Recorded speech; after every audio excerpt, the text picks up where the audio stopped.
Hello everyone, today I'll show you how to convert PDF to an Excel table in Adobe Acrobat Pro DC. Firstly open your PDF file, this is a PDF file, and click tools option. Here you will find this export PDF, click here export PDF and select spreadsheet and click this gear icon and select here create worksheet for each table and now click OK.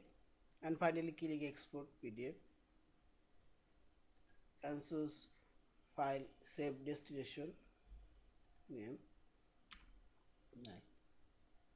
Okay, save, and this here create table for these pages. This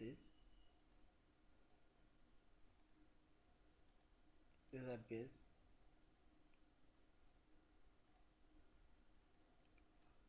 and this is.